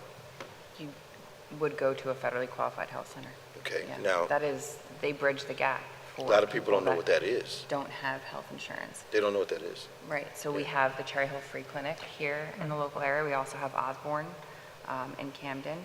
And you can also just, if you were to look up federally qualified health center, it'll give you a list of all of them in New Jersey and across the country. FQHCs, and you can always reach out to my office. We Yes. help connect people to healthcare opportunities all across our state, up and down. I know there's a lot of people watching online. You can reach out to us. And that goes back to the point we made before. Please reach out for help. This is a Yes. time there's a lot of people there willing to help you. And the major health systems in South Jersey do have free mammograms and other free testing for all of us. So there's no excuse. And a lot of your insurance companies, you may think something's not covered, but insurance companies are getting it too, that preventative care saves them money as well. So you might be surprised at the resources that are out there. And for you. even contacting the Camden County Health Department to get your flu shot. It's free of charge. There's many places to go right now in the season to get your flu shot and to get RSV vaccination, things like that. One of the things, if you're still wondering, you go to our website. We're having the mammogram truck is coming next Saturday. Right. Next Saturday, the mammogram truck is coming to the property. You just need to make an appointment. They do accept your benefits. And actually, I think the mammogram walk is happening right now. While we're in here, they're walking around the property to raise awareness and funds for breast health. So I saw the pink shirts when I yeah, drove in. they're out there. They're dedicated. They're a little upset with us because we interrupted their walk with this, but we're okay. You think they'll still vote for me next year? Absolutely. Okay. Pastor Nick? I think this is a very good question. Okay. Senator Booker. Yes. Going forward, are there any structural or policy changes you would support to prevent shutdowns from becoming political leverage? For example, reforms to the appropriation process that may ensure these changes are durable across political shifts. Yes. Oh, God, yes. So I think we should reform the process that everything we could do, and there's a lot of things being discussed right now that can prevent this from happening. You don't see this in many other functioning governments where you have shutdown. The whole debt ceiling, the need to raise the debt ceiling is another thing that even Donald Trump has admitted we should get rid of because people use that in a way that I think was not intended when it was designed. We have a poorly functioning government right now because of the growing tribalism in our nation, and we need to start getting a government where we are willing to sit down and work with each other. I think we are in a very difficult time right now because we have all of these devices that tell us to hate each other. And these corporations want to do everything they can to keep our eyes on the screens. And it's not just the ones we hold in our hands. I tell the story all the time about Van Jones, who was on a TV show called Ceasefire. And he was with Newt Gingrich on that show. And there's a great author named Brene Brown who has a saying that I love. She goes, "It's hard to hate up close, so pull people in." So he gets on this show with Newt Gingrich, and he only knows Newt Gingrich from TV, and TV gives you only a two-dimensional view of people. And he finds out he likes them. They don't agree on everything, but they laugh and they have a good time, they create a friendship. And the two of them together say, we have a lot of things we actually agree on. So they go to the producers and they say, we want to do the last segment of the show. The first two, we argue, debate the issues, but the last one, we'll surprise people every week and show them what we agree on. The producer said, go ahead and try it. And then the producers ran in and stopped them after a few shows and said, you can't do that, ratings are going down. So what the algorithms and the TV programs have learned is they get a lot more eyes on the screen when they tell you how much you should hate other people, how morally superior you are, and they create two-dimensional visions. I go into rooms sometimes and I see people that look at me like I, insulted their mother or something. Because they only know me from their little bubble and don't understand how much I work together. My favorite experience as a senator, one of my favorites was, sometimes I'll grab the phone from my staffers who are in the front office when a constituent calls in not expecting to get the senator, and I like to grab it and say, hey, this is Senator Booker. And they're like, I didn't expect to get you. And so I come in this time wanting to grab a phone, but my staffer said, no, you need to take this call. And I grabbed this call because I used to on Twitter, I don't hang out on Twitter anymore. It's a dark, dark place. But when people used to say vulgarities to me, like blank you, I would tweet back, I love you. We may not agree on these things, but nobody will ever pull me so low as to hate you. And so this person, I get on the phone with them and they say, I don't like you, I don't agree with anything you say, but my daughter saw how you responded to me on Twitter when I said something I shouldn't have said. And she insisted that I call and I apologize for the way I spoke to you. And I was blown away, and I said, your daughter is perhaps a better person than we both are. And would you tell her how grateful I am? And sir, of course I accept your apology. And then I said to him, would you mind if I talk to you for a few minutes and just challenge you on one thing that we don't agree on anything? And he said, sure. And I said, tell me about yourself. He was a veteran. And as soon as he said he was a veteran, I told him all the things I had done as a senator to fight for veterans, from opening up new community-based outpatient clinics here from South Jersey to North Jersey. And I went through this whole litany, and he's like, I didn't know that. I didn't know that. So we make assumptions about ourselves all the time, fueled by these corporations we are the commodity. Our attention is what they buy and sell. And we forget that we share humanity, that we share more than we don't. And so that has now bled into our politics, where when I tell people that I'm friends with Lindsey Graham, people in the Democrats go, oh, how could you even talk to him? How could you even sit down with him? I'm asking the same question. I will tell you that under the Biden administration, when Joe Biden let me down a little bit on international aid programs in Africa, I went to Lindsey Graham, who's on the Appropriations Committee, and said that we need to we found together billions of more dollars that probably saved thousands, if not tens of thousands of lives on the planet Earth. Everybody, we're all mountain ranges. We all have peaks, we all have valleys. Some of us are like the Rockies and have lots of high peaks. Some of us, pray for me, but none of us are perfect. And if I only meet you in your valleys and don't work with you on the high places, I miss an opportunity to advance things from our state. And so that's the only thing I will say. I know we're running late on time. Do we have time for another question? Yeah, we can. Okay, yeah, I do. My staff is now gesticulating wildly at me, because I'd like to keep going, Pastor. Okay. Excuse me. How does the shutdown affect open season for Medicare? How will Medicaid overseas? Oh, excuse me, how does the shutdown affect open season for Medicare?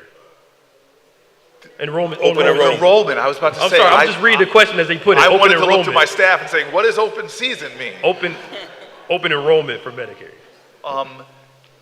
And I'm looking at McKinsey, I'm looking at you. McKinsey is my South Jersey director, and I'm grateful that she's here today in the front row. It's not going to affect open enrollment for the short term. It could, if this goes on for a long time, start to have some effect, but it's basically not. McKinsey, I'm telling, yes, okay. Yes, okay. One more. Cost of housing in New Jersey. Very expensive. Is there anything that can be done to address the crisis, the cost crisis in New Jersey for housing?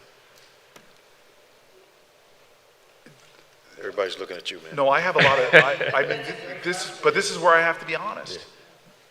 There are a lot of good bills that would help New Jerseyans with their housing. I have some good bills. Like I have a bill that I believe, this is one of the things, that if you can get a mortgage interest deduction, that you should get a renter's reduction on your taxes too, if your rent is higher than the median area rent. In other words, if you see your rent going up and you're paying more than a third of your income, which makes you housing insecure, that you should have the ability to deduct that and to help bring down the housing costs. The problem is that we have to understand is that elections have consequences. And when we're putting people in office that do not have a plan to address the pain points of Americans, those problems won't get solved. There's no way when you need 60 votes in the Senate right now are some of our best ideas to deal with housing going to get through. So I have a lot of ideas, but I'm hoping that on the other side of the 2026 election next year, that America will have spoken and that we'll be electing people that can put a lot of these ideas in place. In the meantime, if you're someone that's having a difficult time making your rent, please don't forget that there's a lot of services out there. When I was mayor of New Jersey's largest city, we created something called the Financial Empowerment Center. And the average person that walked into that Financial Empowerment Center, because they often weren't aware that they can go back 3 years on their earned income tax credit or their child tax credit, or they didn't know that there was this first-time home buyers program. We were able to get people 10% more on their earnings, on their income, just by being made aware of what programs there were out there to help them out. That's why I'm saying, even if you don't know exactly what the cure is, if you are in financial stress right now, you could call up your senator's office and say, look, I'm really having a hard time making rent, hard time getting food on the table, and we might be able to connect you to the resources that are out there that can help you. And not just us. We live, by the way, as a guy who goes all over the country, we are in a great state. We really are. New Jersey has better health care, better public schools. We are above the average for most states in terms of the resources available at the county government, towns, and states. Please avail yourself of the resources we have. And then if you're here in front of me right now, you are also a member of one of the great churches, not in New Jersey, but one of the great churches in America that has a lot of programs and support for people. This is a church that understands their church is not the walls, it's the body of Christ and showing Christ's love. So please reach out to people that are here to help you. Okay. Okay, one more. Okay. You just spoke about narratives. And could you talk about this narrative that Republicans advertise their accomplishments more than Democrats do? You just talked about how, So that is true. I want to be honest with you. I have a real problem. I have a lot of problems with the Democratic Party. I really do. And my mom taught me often, if you're not willing to help solve those problems, then don't talk about them. So this year, I went, oh, not this year, it really was last year, I went to Chuck Schumer and said, we have a real problem. That the Republicans, where Americans get most of their media on their digital devices now, have so much more engagement with voters than we do, where some of my colleagues don't even have accounts on some of these platforms. And I said, we've got to get better at using these platforms to communicate. I was at a big event, about 200 people, and I said to everybody, it was March of this year, and I said, everybody in this room who was born in March, I want you to chant truth as loud as you can. And I got the whole room, Pastor. Those people that were born in March were yelling, truth, truth, truth. I said, stop. So now I want everybody not born in March to chant lie as loud as you can. And I got them all going. And I said, okay, now on the count of 3, everybody's going to do it at once. And everybody started yelling their lines. And then I said, stop, what did you hear? And everybody went around and said, oh, I only heard lie. And I said, even you were chanting truth. I said, I know, but I couldn't even hear myself. I was only hearing lie.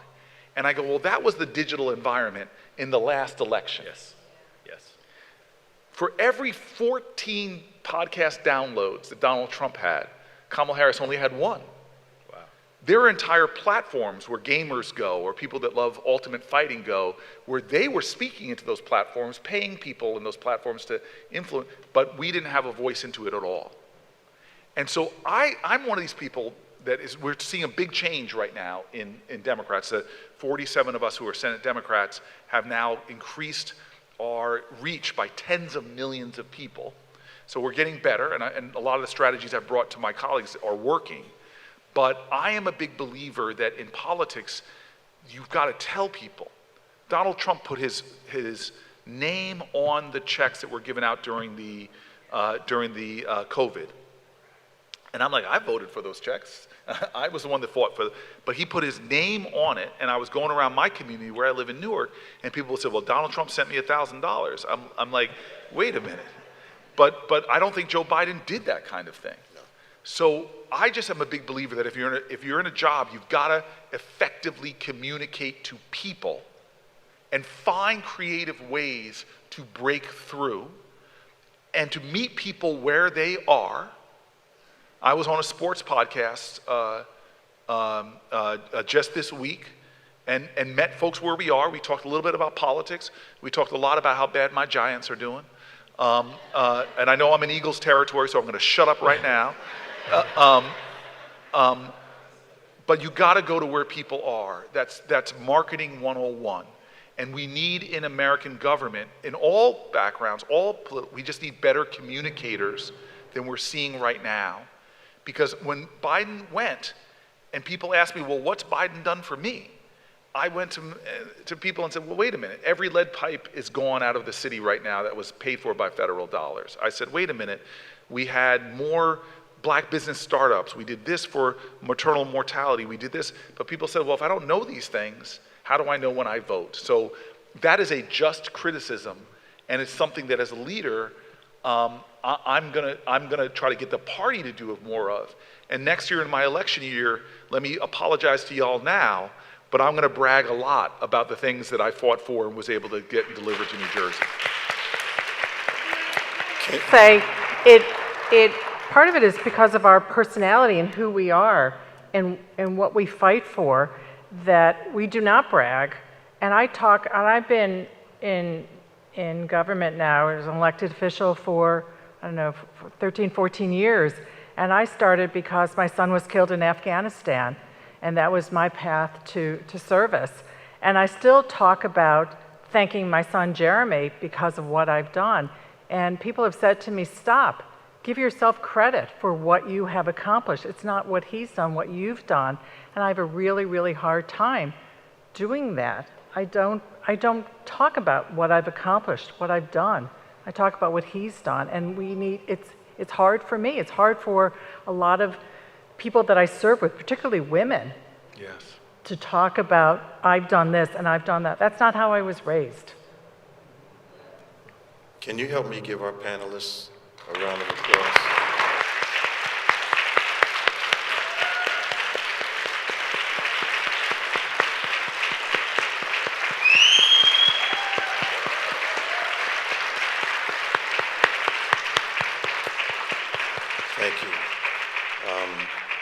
personally thank you for joining us in person, for those thousands that are online. We thank you also for this opportunity. I want to remind you there are resources available to you. Please stop by the resource tables. Department of Labor is there. Both offices are represented by staff. You want to make sure that you stop by, ask the question you need to ask, make the contact you need to make. So this day is a platform for more positive action, more positive results in your life. Once again, I want to thank you for being such a wonderful crowd today. So well behaved. I'm so pleased. Just a wonderful meeting. Do you think you'd like to see us do this again? Yes.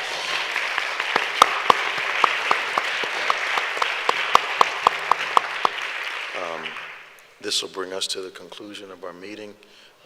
New friends are made. Don't ignore the resources. They're there for a reason. Don't ignore the conversations you need to have. People are here for a reason. The staff is here. Is that okay? Please enjoy the rest of your day. Thank you. Thank you.